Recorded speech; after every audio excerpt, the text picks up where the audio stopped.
하나님 말씀 호세아 1장 1절입니다. 호세아가 소명을 받음. 1절 우시아와 요담과 아하스와 히스기야가 이어 유다 왕이 된 시대에 곧 요아스의 아들 여로보암이 이스라엘 왕이 된 시대에 부에리의 아들 호세아에게 임한 여호와의 말씀이라. 호세아 선지자는 북이스라엘에서 활동한 선지자로서 여로보암 왕 통치 말년부터 예언하기 시작해서 이스라엘이 아수르에게 멸망하기 직전까지 40년간 주로 북이스라엘에 대해 예언했습니다. 이 기간은 유다 왕 우시아와 요담과 아하스를 이어 히스기야가 통치하는 초기에 해당됩니다. 호세아와 동시에 예언한 선지자로서 이사야와 미가가 있었습니다. 2절 여호와께서 비로소 호세아로 말씀하시니라. 여호와께서 호세아에게 이르시되 너는 가서 음란한 아내를 취하여 음란한 자식들을 낳으라. 이 나라가 여호와를 떠나 크게 행음함이니라. 여호와의 말씀이 비로소 호세아에게 임하여 너는 가서 음란한 아내를 취하여 음란한 자식들을 낳으라고 했습니다.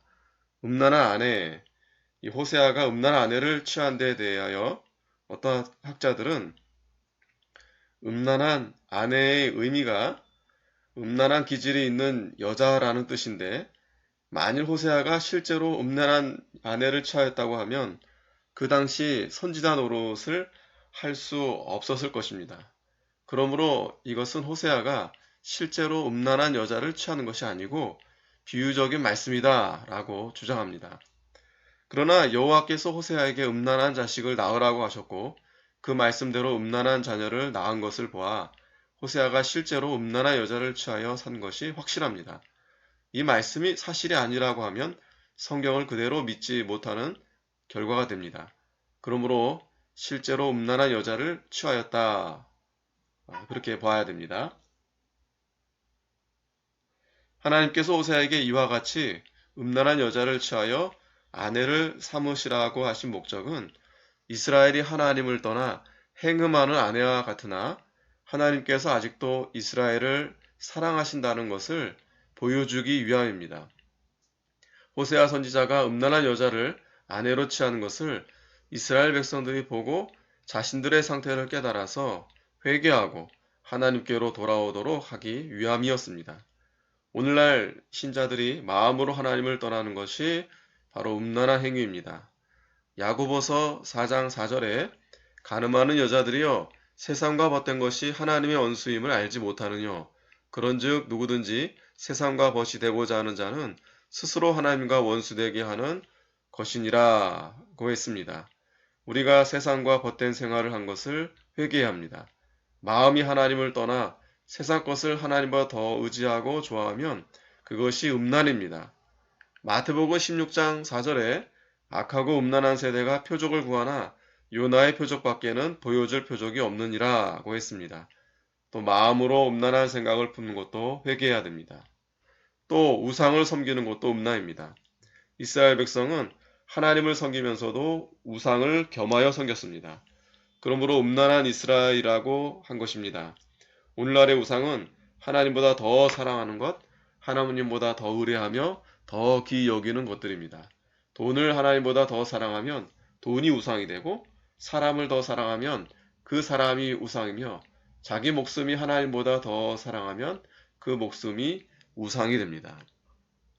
골로새서 3장 5절에 그러므로 땅에 있는 지체를 죽이라 곧 음란과 부정과 사욕과 악한 정욕과 탐심이니 탐심은 우상 숭배니라고 했습니다.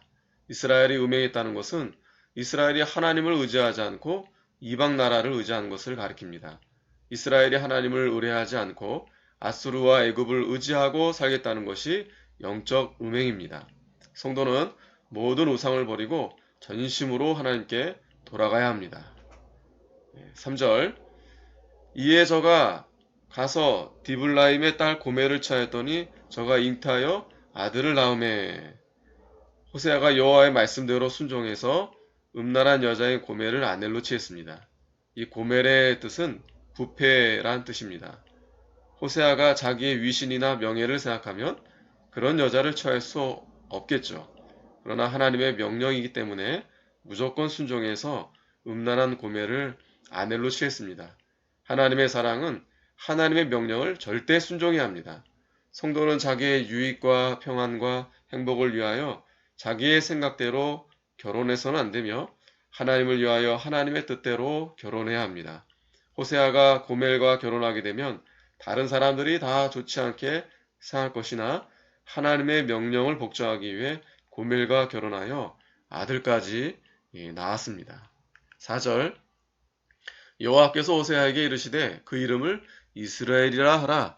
조금 후에 내가 이스라엘의 피를 예후의 집에 갚으며 이스라엘 족속의 나라를 폐할 것임니라. 호세아가 고멜을 취하여 맏아들을 낳고 하나님의 명령대로 그 이름을 이스라엘이라고 했습니다. 이스라엘은 당시 사마리아 동북방 20마일 지점에 있는 지방 이름입니다. 그곳은 조그마한 마을인데 왕들의 별장이 있고 또 여기는 아합 왕이 나봇의 포도를 빼앗은 곳입니다. 하나님의 예후를 통해서 이세벨을 죽이고 아합 집을 심판한 곳입니다. 호세아의 맏아들 이름을 하필 이스라엘이라고 하신 이유는 이스라엘에 대한 하나님의 심판을 알기 위함이었습니다. 이스라엘의 피를 예후의 집에 갚으며 예후는 아합의 집을 이스라엘 지방에서 심판하였습니다. 그것은 하나님의 명령에 의한 것인데 그러나 예후가 하나님의 명령을 수행함에 있어 잘못한 것이 있습니다. 첫째는 하나님의 주권을 따라 하나님의 심판을 대행하는데 그치지 않고 적개심을 품고 살기가 등등하여 이세벨을 죽였습니다. 하나님의 심부름을 한 것은 잘했는데 살기가 등등해서 미워하는 마음으로 잔인하게 한 것이 잘못된 것입니다. 둘째, 자기가 왕이 되려고 죽인 것입니다. 아합의 집을 심판하라고 할 때 그 심부름한 것까지는 잘했지만 명예 영광심과 자기 출세를 위해서 한 것은 잘못입니다. 하나님의 일을 하더라도 자기를 위하여 하는 것은 옳지 않습니다. 셋째, 예후가 왕이 된 후에 행동을 잘못했습니다. 그것은 예후가 우상 숭배를 한 것입니다. 열왕기하 10장 28절 29절 보면 예후와 이와 같이 이스라엘 중에서 바알을 멸하였으나 이스라엘로 범죄케 한 느바세 아들 여로보암의 죄 곧 베델과 단에 있는 금송아지를 섬기는 죄에서는 떠나지 아니하였더라. 하나님의 법은 만민에게 공평합니다. 하나님께서 우상 섬기는 죄로 인해서 이스라엘의 피를 예후를 통하여 아합의 집에 갚았다고 하면 우상을 섬긴 예후의 집도 심판할 것이 분명합니다. 예후가 아합 집을 심판한 지 약 100년 후에도 자기 집도 결국 멸망당했습니다. 하나님의 심판은 더딘 것이 아닙니다. 그러므로 우리가 하나님을 두려워해서 하나님의 심부름을 할 때 바로 하지 않으면 자기도 같은 심판을 받게 됩니다. 누구나 심판받을 길로 걸어가면 심판을 받는 것입니다. 5절 그날에 내가 이스라엘 골짜기에서 이스라엘의 활을 꺾으리라 하시니라. 이스라엘 골짜기에서 이스라엘의 활을 꺾으신다고 했습니다. 이 예언의 말씀대로 얼마 후에 하나님께서 아수르를 보내서 이스라엘의 무력을 다 꺾어버렸습니다. 6절 고멜이 또 잉태하여 딸을 낳음에 여호와께서 호세아에게 이르시되 그 이름을 로루하마라 하라. 내가 다시는 이스라엘 족속을 궁일히 여겨서 사하지 않을 것임이니라. 고멜이 또 잉태해서 딸을 낳았습니다. 그 딸의 이름은 하나님이 지어주신 로루하마라고 했습니다. 그것은 궁휼히 여김을 받지 못한 자라는 뜻인데 이렇게 이름을 지은 것도 이스라엘이 하나님의 궁휼을 받지 못하는 것을 이스라엘 백성들에게 실물로 가르치기 위함이었습니다. 이스라엘을 회개시키고자 하시는 하나님의 마음은 뜨거웠고 선지자 호세아는 자기의 아내와 자녀들까지 하나님의 구원운동을 위해서 희생적으로 바치며 순종했습니다. 이러한 사실들을 보고 이스라엘 백성이 죄를 회개하고 음란한 마음과 음란 행실을 버리며 남편 되는 하나님께 돌아와서 하나님만 섬기게 하려는 것이었습니다. 7절 그러나 내가 유다 족속을 궁휼히 여겨 저희 하나님 여호와로 구원하겠고 활과 칼이나 전쟁이나 말과 마병으로 구원하지 아니하리라 하시니라. 호세아는 북쪽 이스라엘의 선지자인데 남쪽 유다 족속의 구원을 언급한 것은 군사적으로 이스라엘보다 미약한 유다가 하나님을 의뢰하고 은혜로 구원받은 것을 이스라엘이 보고 회개하게 하려는 뜻입니다. 호세아 예언대로 얼마 후에 아수르의 침략을 받아 이스라엘은 멸망당했지만 유다는 구원을 받았습니다. 8절 고멜이 로루하마를 젖된 후에 또 잉태하여 아들을 낳음에 여호와께서 이르시되 그 이름을 로암미라 하라. 너희는 내 백성이 아니요 나는 너희 하나님이 되지 아니할 것임이니라. 호세아가 고멜을 통해 둘째 아들을 낳고 여호와의 명령대로 로암미라고 이름하였습니다. 그 뜻은 내 백성이 아니라는 뜻입니다.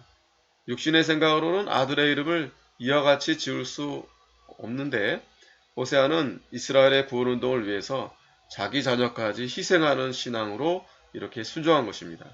성도는 무엇을 하든지 하나님의 구원 역사에 이용당하는 자가 되어야 합니다. 하나님이 이스라엘 백성을 향해 너희는 내 백성이 아니라 하는 것을 알게 하여 주려고 이렇게 이름을 짓게 한 것입니다. 호세아가 딸의 이름을 궁유람을 받지 못한다고 했고 둘째 아들의 이름은 내 백성이 아니라고 부르게 하여 궁유람을 받지 못할 때 회개하지 않으면 하나님과 상관없게 된다는 것을 이스라엘 백성에게 알게 하였습니다. 우리는 호세아의 자녀들을 통해서 죄를 심판하시는 하나님을 알고 또 죄를 회개하지 않으면 하나님의 궁유를 받지 못하고 하나님의 권고가 끊어진다는 것을 배워야 하겠습니다. 하나님께 긍휼히 여김을 받지 못하면서 여전히 거역하고 나가면 마지막에는 하나님께 버림을 당합니다. 그러므로 항상 하나님 앞에 상한 심령을 가지고 늘 깨어 기도하며 자기의 죄를 찾아 회개하는 사람이 되어야 합니다. 10절 그러나 이스라엘 자손의 수가 바닷가의 모래같이 되어서 측량할 수도 없고 셀 수도 없을 것이며 전에 저희에게 이르기를 너희는 내 백성이 아니라 한 곳에서 저희에게 이르기를 너희는 사신 하나님의 자녀라 할 것이라. 이에 유다 자손과 이스라엘 자손이 함께 모여 한 두목을 세우고 그 땅에서부터 올라오리니 이스르엘의 날이 클 것이미로다. 이 구절들은 이스라엘의 회복과 창성에 대한 예언입니다. 현재는 이스라엘이 음란히 행하여 하나님의 심판을 받아 일시적으로는 버림받되겠지만 장차는 이스라엘 백성의 수가 바다의 모래같이 셀 수 없을 만큼 창성하게 해줄 것을 약속하셨습니다. 이것은 장차 그리스도를 통해서 많은 사람이 구원받을 것을 가리킵니다. 그것은 하나님께서 아브라함에게 주신 약속의 말씀대로 되는 것입니다. 창세기 15장 5절에 그를 이끌고 밖으로 나가 가라사대 하늘을 우러러 무뼈를 셀 수 있나 보라. 또 그에게 이르시되 내 자손이 이와 같으리라. 내 자손은 그리스도를 가리킵니다. 갈라디아 3장 16절에 이 약속들은 아브라함과 그 자손에게 말씀하신 것인데 여럿을 가리켜 그 자손들이라 하지 아니하시고 오직 하나를 가리켜 내 자손이라 하셨으니 곧 그리스도라. 그러므로 그 말씀은 그리스도를 통해서 구원받는 사람이 하늘의 별과 같이 많아질 것을 뜻합니다. 하나님은 진실하셔서 약속을 반드시 실행시키시는 분이십니다. 하나님께서는 자기 백성을 절대로 버리지 않으시고 여러 가지로 책망하시고 징계하여서라도 회개시켜 그 약속을 반드시 성취하십니다. 출애굽 당시 이스라엘 백성이 광야에서 우상을 섬기고 간음하며 하나님을 시험하다가 광야에서 쓰러졌지만 하나님은 그 자손들을 가나안으로 인도하여 그 약속을 성취하셨습니다. 성도가 범죄하고 회개하지 않으면 반드시 망하지만 그들이 망한다고 해서 하나님의 일이 실패하는 것이 아닙니다. 그들의 자손과 그들의 전도를 통해서 하나님을 믿는 사람들을 통해 하나님의 구원 약속을 반드시 이루어 가시는 것입니다. 아멘.